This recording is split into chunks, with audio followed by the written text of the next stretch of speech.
If you're an Amazon influencer, using some Amazon Chrome extensions can save you a ton of time and make you even more money.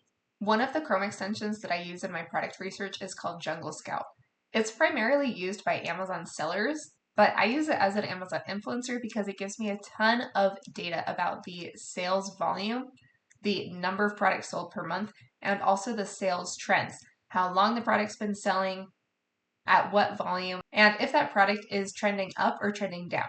This is huge because if a product's not selling well or is about to not be selling well, then you're not going to be able to make commission on it as an Amazon influencer. Here I'll show you how I use it, specific things to look out for, and if I think it's worth it. It's not for everybody, and then how to get the best price on your subscription if you do want to sign up for it. So here is JungleScout on an Amazon product page. JungleScout is this one, this gray and orange. You'll see I also have Viral View going and Fluencer Fruit and Oink, which are also awesome extensions.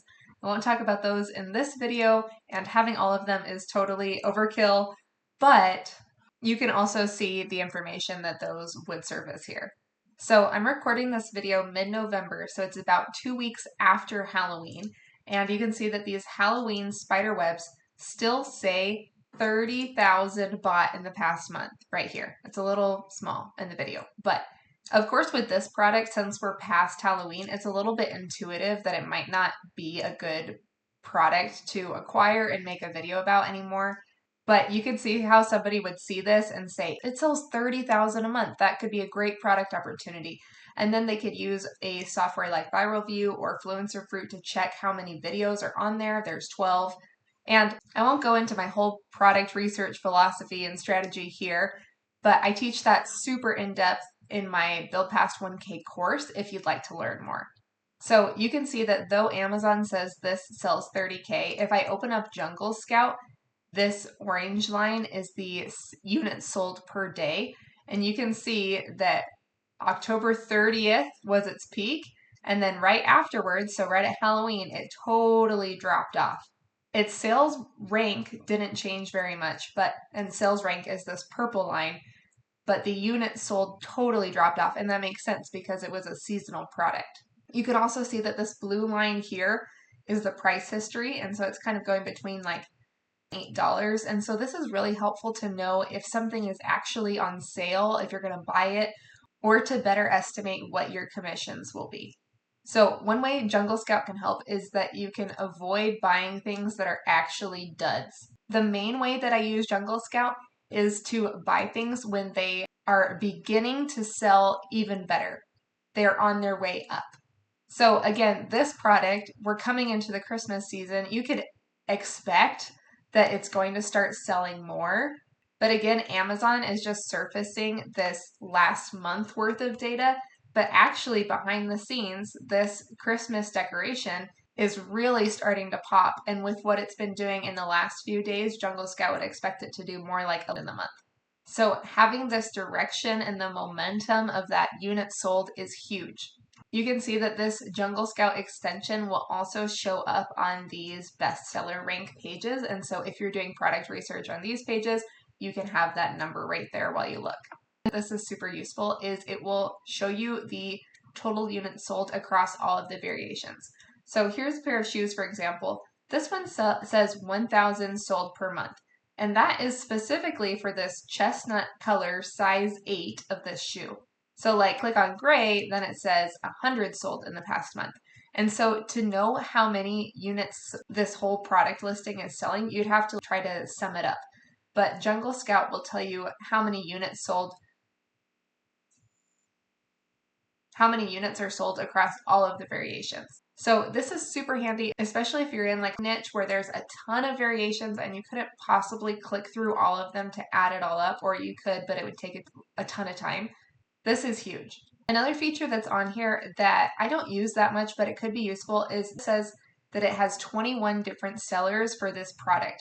Sometimes people will ask me, why didn't I get Creator Connections credit for that item that I'm selling? I can see that there's a Creator Connections campaign for that ASIN, and I can see that I'm selling that ASIN. I can tell the campaign has plenty of budget. Why isn't it counting? You only get credit for the units sold for the seller that set up that campaign.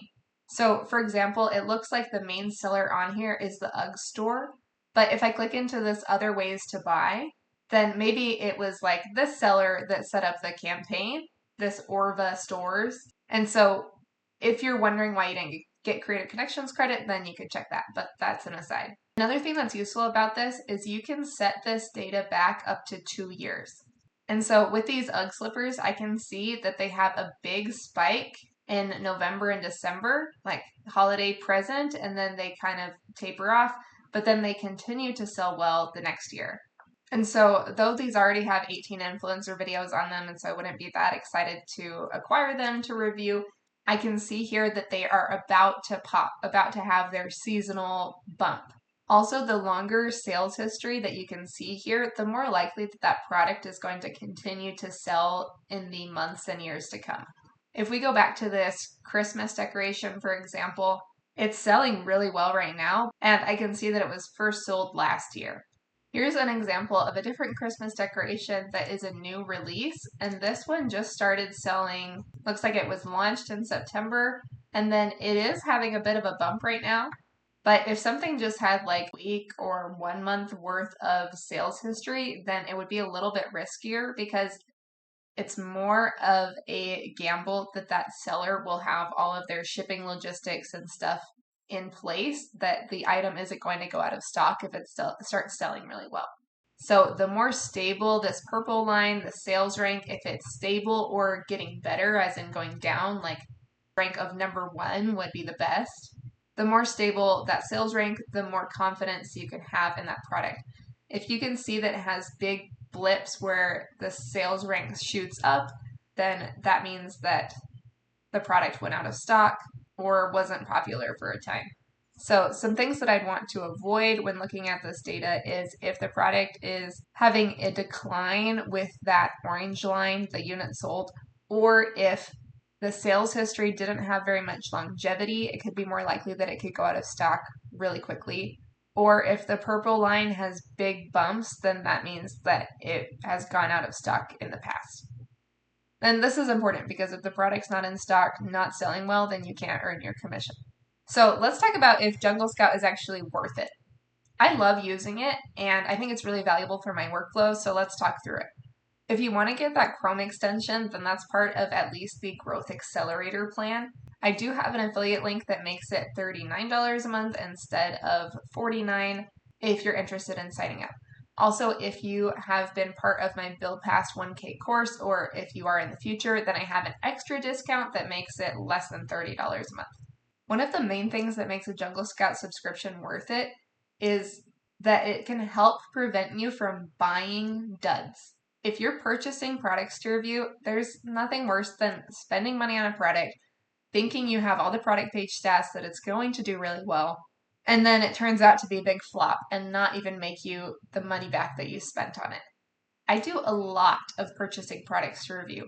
I spend about 20% of my gross income on purchasing products to review, and so for me that works out to be about $2,000 per month.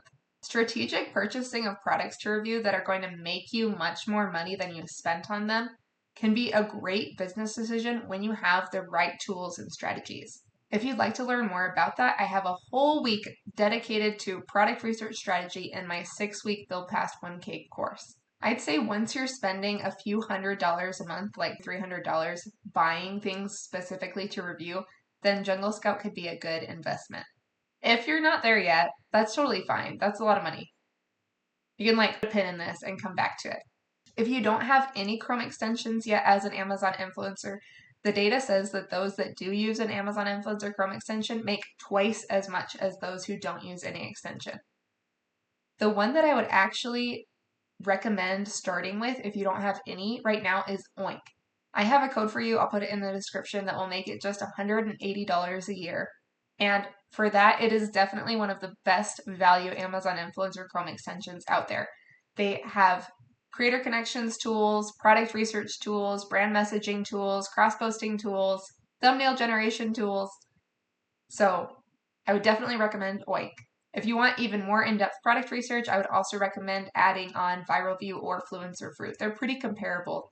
I hope that that was helpful, and I'd be happy to answer any additional questions that you have about Amazon Influencer Chrome extensions, because I know it can be a big investment.